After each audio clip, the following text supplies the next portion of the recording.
Well, today is August 9, 2023, and I figured I'd do things a little differently with our garden tour. That's the Phantom. And I'm just doing my morning rounds, and I figured I'd start it now. And oh my goodness, would you look at this? This is actually the first zucca melon I've seen on these vines all year. They're obviously not doing well. And there are still no drum gourds at all. Previous years, this bed did really well for squash. But as you can see, even the eggplant are not doing very well. Just this one at the end. Yes, they do get sunlight throughout the day. We do have a couple of Caveman's Club gourds. There's one over here and one over here. Oops. Let's get that to focus. Huh. And then on this side over here, I had intended to pull up the peas a while back, but then they just started blooming like crazy.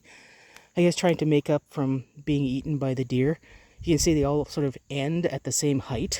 That's because they got cropped. Check this out over here. The little tiny bok choy have developed pods, so I'm saving those for seeds. And this lady is why... Get out of here! Get out of here! All these onions are mashed up. So we'll have to pull those, I guess. This is a volunteer spoon tomato that showed up. We actually have 2 of them. And this lady really wants attention. Come on, girl. Get out of here. Get out. Alright. And then we have the Czechoslovakian lettuce that actually showed up and survived. And what are you? I don't know. Alright. And quick, you get out of there. And we've tried eating some, and they taste like lettuce. Okay, here we are in the asparagus and strawberry bed. It was a very rough year for the asparagus, and the strawberries got ate by the deer, but they've recovered. They've been blooming, and there's more strawberries forming. I actually ate a couple yesterday. As for the asparagus, this one over here is developing seed pods. So we should be able to collect some seed and maybe plant more asparagus next year. While over here, the sunchokes are doing all right. This time of day, they are in shade, but they get full sun later on. Last year, they didn't bloom, and we'll see if they reach the point of blooming this year. Okay, over here we have our carrot bed, which has one of our new raised bed covers on it. This design creates a fair bit of shade, so it's the sort of thing that will be ideal in future lettuce beds. And right now, it manages to keep the cats from going in and lying all over things, which is really the main reason it's here. This one, this box bed to protect the corn, we still need to wrap it with wire. This corn is just going to be left to go completely dry since it is popcorn. And the lady failed to get inside it again. So it's... Oh, hey, get out of there. Look at this. Go on, out. Oh, she wants so much attention today. That's very unusual. And this is the last of the bed covers that I made. It's using hardware cloth that was salvaged off of the squash tunnel that we're not using, the old one. And I wouldn't use that material again. It's just not really strong enough. We need to put some supports on it. And once again, it's there to keep the cats from lying on top of... Really? Phantom, get out of there. Doing that. Our compost pile is absolutely overgrown with these volunteers. I've actually been pollinating the ones that I find, just because. For some of them, we have been able to... Where'd it go? There we go. There's one down here. And another up here. These appear to be hulless seed pumpkins. And down here. And then we have some other ones that are getting big. And these look like some sort of mutant cross. I think, really, lady? Got a couple of those in here. And more are developing. This is the healthiest squash we've got. And then there's these beans. Got beans under here. I don't know what they are, so I'm letting them go to seed. Letting the pods go to seed, and hopefully that will help us identify what they are. And last of all in this area, we had planted a single lemon cucumber. It died, but there is a single Ozark nest egg gourd. It's August. It's not going to do more than what's right here, but it's surviving. One of the projects that I started on last night is painting this table and bench. They've got one coat right now. And with the bench, the plan is once all the greenery grows back, it should look like it's floating. And we were going to put this shelter up over it, but it just did not work. I have no idea how it's supposed to go together. And we also took down this dead tree over here. And this is where the dead tree went. We now have enough to complete at least one trellis bed. And yesterday I was able to debark the largest of the logs. And then I'm going to have to go back and cut away things like that. There's a volunteer potato over there. Another volunteer potato that got stepped on. This is the largest of our volunteer potatoes. There's one more of this type in this bed. It's very tiny. But what's interesting is that these ones are going to seed. In one of our storms this year, had some high winds coming from the north, and it knocked down this dead tree that's actually from the outside of our fence line. And we're actually going to be picking up some small scaffolding so that we can safely take this down. But that won't be until next month. The 3 purple raspberries that we planted this spring did produce a decent amount of fruit for their first year, which we were not expecting. And they're now dying back for the season. This squash bed did not do very well this year at all. The plants do not look at all healthy, but they are still managing to bloom. It's almost all male flowers, but we have got one Crespo squash developing, and this lady is rolling on another one. But everything else is male flowers. We were able to cut away some of the apple trees, but I only have an electric chainsaw and it didn't reach as far as this one, so still need to clean up the dead apple tree out of here. The original tree died long ago, so these are just suckers. One of them makes tasty apples. We'll see around September which ones actually taste good and cut away the rest. This one produces apples that the deer and the birds can eat. This one produces apples that are quite tasty, and we like to use them to make cider vinegar and stuff like that.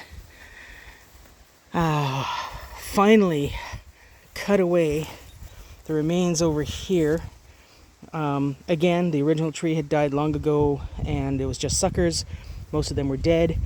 And now we've got these low-hanging branches. They were held up by the suckers before. This tree, I'm pretty sure it's going to have to go just because it seems pretty diseased. Not as bad as the other ones. Oh, there's a bird nest. But needs some serious pruning. This one over here is not a very good tree at all. It's in bad shape, and I really should have taken it down, but I didn't have the energy by that point. I did manage to finally get this dead tree taken down. So there's actually a whole row of stumps. 1, 2, 3, 4, 5, 6, I think there's 7 trees, including there's a stump underneath that burn ring over there.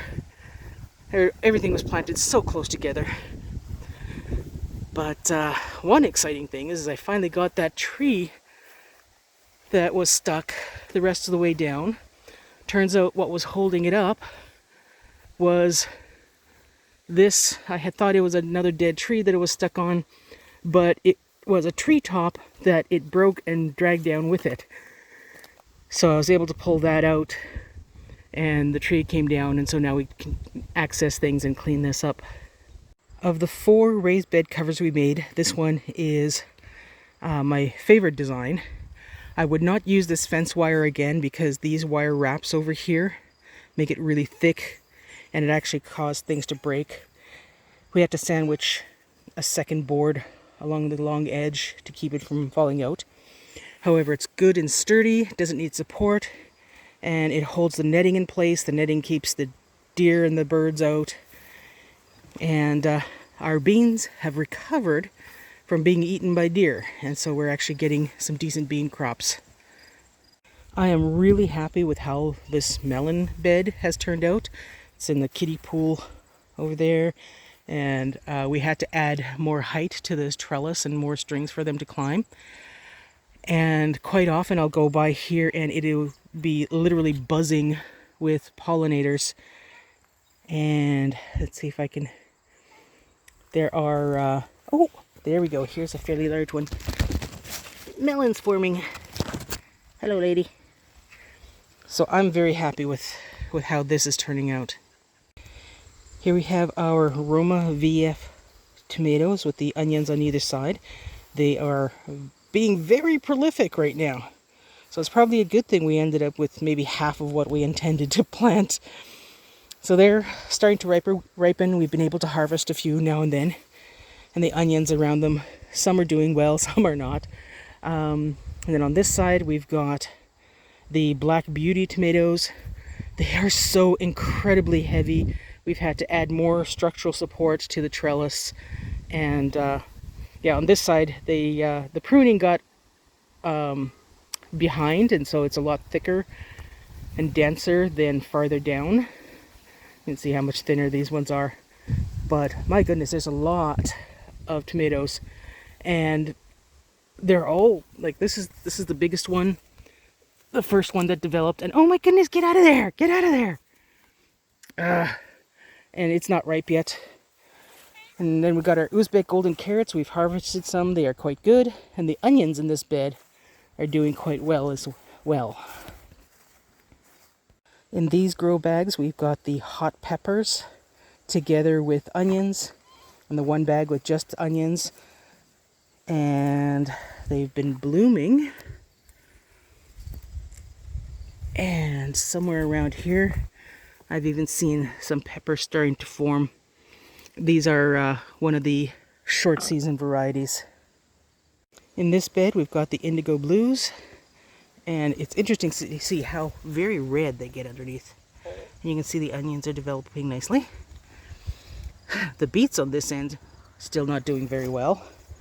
A volunteer sunflower. Some more beets over here.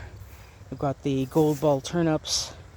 They're doing okay. We've harvested some to try, and it seemed quite all right. And over here is our garlic bed, and this bed has been replanted. Right over here are more beets. Was it? No, spinach. There's spinach on here. And then beets are in the middle here. And then radishes, which you can see through the cloth quite nicely. This got covered, actually, it was because the robins were digging everything up. In these bags, we have the purple Peruvian potatoes that are looking very lush.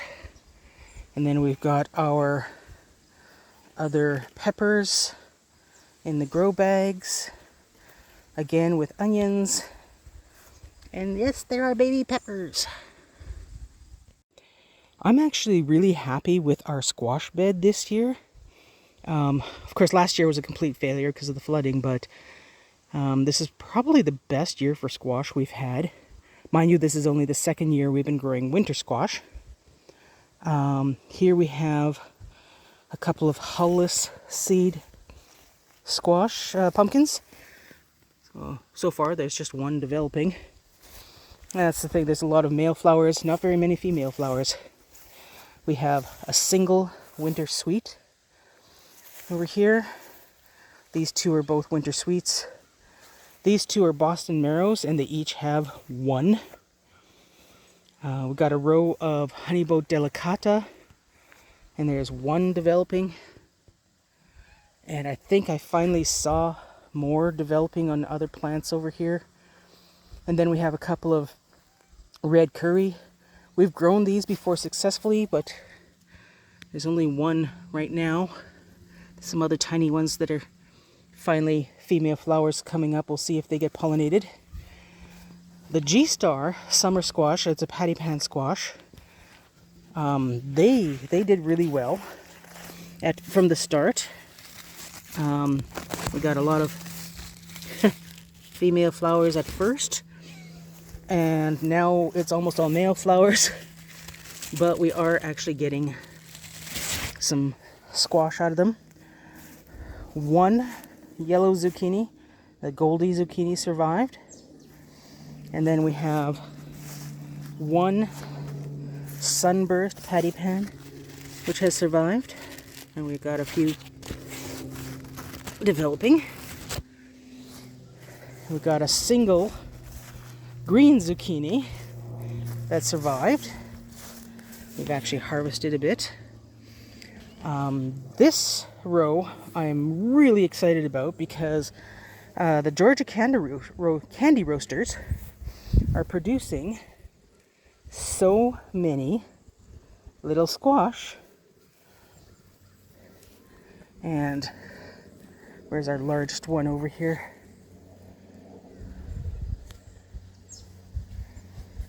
Oh no, these ones are the pink bananas. These are the pink bananas. So this is a pink banana over here. These are the Georgia Candy Roasters. And they're both being quite prolific compared to everything else. And I have been hand pollinating quite a bit. Unless I see an insect actively pollinating a flower, I do it by hand. Yes. So we should hopefully have a good crop of candy roaster and pink banana squash. This bed was supposed to be zuccamelon and African drum gourd, but it seems I mislabeled or got things mixed up because these are zuccamelons, and I have not seen any African drum gourds. Well, potentially, no, that looks like another zuccamelon. So I've not seen any African drum gourds, and it was supposed to be both of them. And see more melon female flowers. And here's this one. Unfortunately, its end is looking a little rotten. But we should have some zuccamelon. Now these are supposed to get up to like 60 pounds. We'll see how that turns out. Right, Phantom? Alright, now we're in the old kitchen garden. And here you can see we have spoon tomatoes ripening. These are, if we can get this butt out of the way, you can see them. Hey, would you stop that? Okay, the mint is blooming. And these red thumb potatoes are at a stage where we'll be able to dig them up soon. They're dying back. We have onions that the cats roll all over. These were the ones that volunteered from last year. A few more spoon tomatoes, more mint. And the chives, it cut back all the blossoms. And these are some late spoon tomatoes. One broken and another one was just a tiny transplant. Here we have the walking onions I planted in the fall, forming their bulbils. And the dill is volunteers. The poppies here are also volunteers. These, I let them grow just to see what they were. I thought they were the ones we planted before, but these predate us, and some of them are, the pods are dry for collecting seeds. These are breadseed poppy. And then the shallots under here are doing all right. I harvested the green tops a while back, and we might be, oops, try and see them there. Come on. Anyways, managed to keep the cats off of them, but they're doing okay. In this bed, we have the Irish cobbler potatoes. They're dying back nicely. You should harvest them fairly soon. And then on this side, would you check out these sweet chocolate peppers? They're ripening quite nicely, and they're still blooming, and we're getting more of them. Got some last little shallots over here. The thyme is doing well. I'm really surprised by how well these strawberries we grew from seed are doing. And then more of these sweet chocolates. More thyme. And here we have the chamomile, which is blooming nicely. And then, oh my goodness, would you check out that eggplant blossom? This is the classic eggplant. First time we've grown it, and only one survived to transplant. We did lose one pepper over here. I'm not sure what happened to it, but we still have 3 more peppers over here. I believe they're the 2 yellow and the one, oh, I can't remember. I've got it written down somewhere. It's blooming over there. What I'm really impressed with is the loofah. So we got clusters of male flowers over here, and I'm not sure if I'll be able to get it visible. There is actually a loofah gourd forming up there. Where are you? I don't know if I can find it with the camera. I can't really see because the sun's in my eyes. But the vine has climbed the lilacs quite high. And oh, you can even see it's going past the lilacs and reaching for the sky. So this is the biggest, healthiest loofah we've ever had in the 3 years we've been trying to grow them. Oh, we can't forget, this is the volunteer squash that showed up with our garden soil, and I transplanted it over here, and I still don't know what it is. We'll see. Haven't seen any female flowers, so we might not find out. Now here among the kittens and their mamas, we have the grapes, which are turning color quite nicely. These ones that get, they don't have much shade, so they get full sun. They're turning. Some are actually turning onto raisins right on the vine. But even the ones that are shaded are starting to turn color.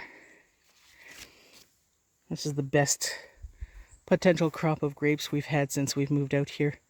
Mind you, when we first moved out here, we had no idea they were grapes because they were completely engulfed by the spirea. And then we have 2 little sick kitties over here. Last of all, we have the poppy bed, and it's at a stage where it's not going to be watered anymore because they are drying up, and the pods got this one really big pod. This is what they should be like, all of them. But it's the first year, and this bed is not in good condition, so I'm happy we had any at all because I did not think we were going to get any. And yeah, hopefully we'll have poppies here every year from now on. I might have to actually dig out this soil and sift out the roots for all these weeds, but we'll see. I almost forgot about the pots. Here we have the one oregano, which looks like it's going to be blooming soon, with the thyme surrounding it. That's just ordinary grass coming up in between. The spearmint is really loving the pot, and even the lemongrass seems to be doing quite well.